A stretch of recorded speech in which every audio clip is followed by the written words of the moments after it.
इस सेशन में हम देखेंगे मुख्य इंटरफेस के बारे में कोरल एक्सेट के। हमने पिछले सेशन में देखा किस प्रकार हमने वेलकम स्क्रीन के भागों को जाना।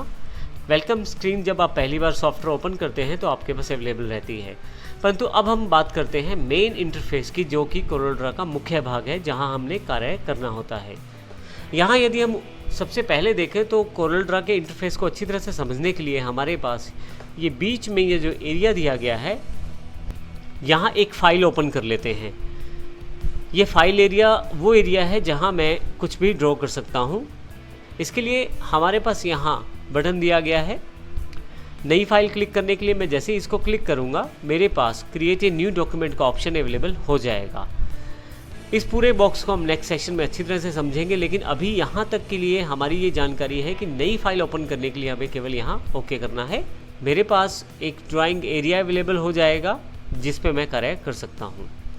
अब हम बात करते हैं ऊपर से लेते हुए नीचे तक कोरल के इंटरफेस के बारे में। सबसे पहले बात करें यहाँ पे ऊपर की तरफ, तो हमारे पास यहाँ पे ऊपर वाली जो पट्टी है वो टाइटल बार है। टाइटल बार आपके डॉक्यूमेंट का नाम बताती है, आपकी कोरल फाइल का नाम बताती है। जैसे कि यहाँ पे अनटाइटल्ड 1 दिया गया है क्योंकि अभी तक हमारी फाइल का नाम नहीं दिया गया। अगले सेशंस में देखेंगे जब हम फाइल सेव करेंगे तो यहाँ पे नाम अवेलेबल हो जाएगा। इसी तरह से यहाँ राइट हैंड साइड की तरफ 3 मुख्य विंडोज़ जैसे डिफ़ॉल्ट बटन अवेलेबल हैं। पहला क्लोज़ करने के लिए, अगर आप इसका प्रयोग करते हैं तो कोरल बंद हो जाएगा। दूसरा बटन जो है वो रिस्टोर और रीसाइज करने के लिए, फिर से मैक्सिमाइज़ करने के लिए। तीसरा, यदि आप इसको यहाँ से मिनिमाइज़ करके अपनी टास्क बार पे लाना चाहते हैं तो मिनिमाइज़ कर सकते हैं।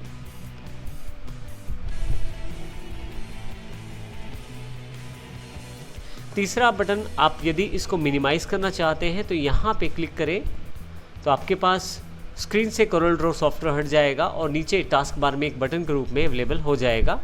मैं यहाँ क्लिक करके इसे फिर से मैक्सिमाइज़ कर सकता हूँ। इसी के साथ आपके पास यहाँ काफ़ी सारी बार्स दी गई हैं टाइटल बार के नीचे। सबसे दूसरे वाली जो बार है उसे मेन्यू बार कहते हैं। मेन्यू बार में आप देखें कन्वेंशनल मेन्यूज़ को प्रयोग किया गया है। जैसे फाइल पे क्लिक करते हुए फाइल मेन्यू ओपन हो जाएगा, एडिट पे जाते ही एडिट अवेलेबल हो जाएगा, व्यू पे जाते ही व्यू अवेलेबल हो जाएगा। इस तरह के काफ़ी सारे मेन्यूज़ आपके पास कोरल में अवेलेबल है। लेआउट, ऑब्जेक्ट, इफ़ेक्ट्स इत्यादि।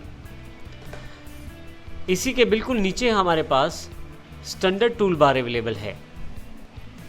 स्टैंडर्ड टूल बार में लगभग वही ऑप्शंस आपके पास अवेलेबल हैं जो आप ज़्यादा प्रयोग करते हैं, जो इन मेन्यूज़ में ऊपर की तरफ हैं, परंतु ज़्यादा प्रयोग किए जाने वाले सभी ऑप्शंस को स्टैंडर्ड टूल बार में शामिल किया गया है।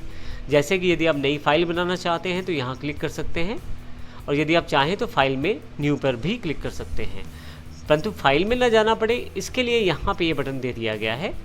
इसी तरह से फाइल को खोलने के लिए ओपन, सेव, प्रिंट इत्यादि काफ़ी सारे बटन यहाँ पे अवेलेबल हैं, और ये हमारे नॉर्मल टूल्स को रखती है बार अपने पास, इसलिए हम इसे स्टैंडर्ड टूल बार कहते हैं। इसके बिल्कुल नीचे आपके पास प्रॉपर्टी बार अवेलेबल है।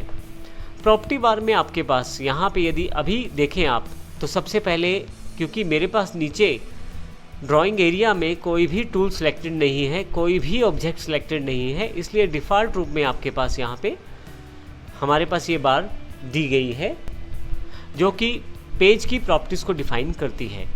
जैसे कि सबसे पहले आप यहाँ से पेज साइज़ डिफ़ाइन कर सकते हैं अपने ड्राइंग के लिए।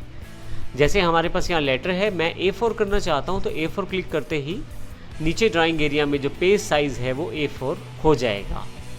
आप मैन्युअली चाहें तो कस्टमाइज़ कर सकते हैं साइज़ को पेज डायमेंशन से। यहाँ पे आप पेज डायमेंशंस को बढ़ा सकते हैं या घटा सकते हैं। यहाँ ऊपर की तरफ वाला जो बटन है वो विड्थ को स्पेसिफाई करता है। आप देखेंगे पेज डायमेंशन में विड्थ का सिंबल यहाँ पे है। आप चाहें तो यहाँ पे डायरेक्ट टाइप भी कर सकते हैं, तो आप देखेंगे विड्थ जो है बढ़ गई है। इस तरह से हाइट जो है वो आप कस्टमाइज़ कर सकते हैं। आप देखेंगे हाइट भी कस्टमाइज़ हो गई है। तो इस प्रकार आप आसानी से हाइट और विड्थ को चेंज कर सकते हैं। मैं इसे फिर से A4 में वापस ले आता हूँ।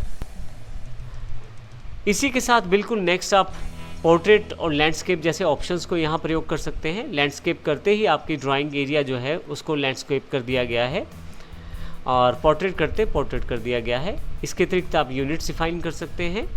किस यूनिट में आप अपनी ड्राइंग को बनाना चाहते हैं वो यहाँ से डिसाइड कर सकते हैं। इसके अतिरिक्त भी काफ़ी सारे ऑप्शंस यहाँ पे प्रॉपर्टी बार पे दिए गए हैं, जिसको समय समय पर हम देखते रहेंगे और आगे आने वाले सेशंस में उन्हें करेंगे। यहाँ एक इम्पॉर्टेंट बात बताना ज़रूरी है, अगर हम कोई ऑब्जेक्ट ड्रॉ करें, जैसे मैं रेक्टेंगुलर ऑब्जेक्ट ड्रॉ कर लेता हूँ, तो यहाँ पे यदि अब देखें तो आपके पास जो ऑब्जेक्ट सिलेक्टेड है उससे रिलेटेड प्रॉपर्टीज़ को यहाँ डिफाइन किया गया है।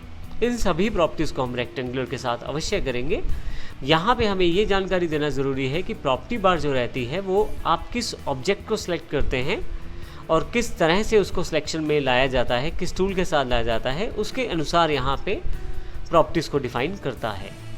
जैसे उदाहरण के लिए यहाँ से एलिप्स टूल सेलेक्ट कर लेता हूँ और जैसे ही मैं यहाँ ड्रॉ करना शुरू करता हूँ एलिप्स टूल को, तो आप ऊपर की तरफ यदि देखें तो सभी प्रॉपर्टीज़ एलिप्स टूल से रिलेटेड अवेलेबल हुई है यहाँ पे। तो इस प्रकार जिस प्रकार का आप ऑब्जेक्ट सेलेक्ट करेंगे, जिस प्रकार का टूल सेलेक्ट करेंगे, उसके अनुसार ही प्रॉपर्टी बार आपको टूल्स दिखाएगी। इस प्रकार उससे रिलेटेड टूल्स आपके पास यहाँ पे अवेलेबल अपने आप हो जाएंगे। इसी के साथ नीचे की तरफ देखें तो हमारे पास नया पेज क्रिएट करने के लिए यहाँ पे एक प्लस का बटन दिया गया है, जो कि न्यू का बटन जैसा कार्य करता है। जब भी आप किसी फाइल को ओपन करते हैं तो वो अनटाइटल्ड के नाम से ओपन होती है। आप जब फाइल सेव करेंगे तो इसका नाम वो हो जाएगा जो आप रखेंगे। नीचे की तरफ डिफ़ॉल्ट रूप में एक पेज दिया गया है। आप चाहें तो यहाँ से पेज को ऐड भी कर सकते हैं। इसके लिए आपको केवल यहाँ से पेज ऐड करना है। इस बटन पे क्लिक करते ही पेज 2 अवेलेबल हो जाएगा। ये पेज 1 अलग पेज है और पेज 2 अलग पेज है। फिर से क्लिक करने पर पेज 3 क्लिक हो जाएगा। आप अपनी आवश्यकता अनुसार इन पेजेस को प्रयोग कर सकते हैं। इसी के साथ यदि आप नई फाइल बनाना चाहते हैं तो आप केवल इस प्लस पे क्लिक करें, आपके पास एक नया कोरलड्रा डॉक्यूमेंट अवेलेबल हो जाएगा।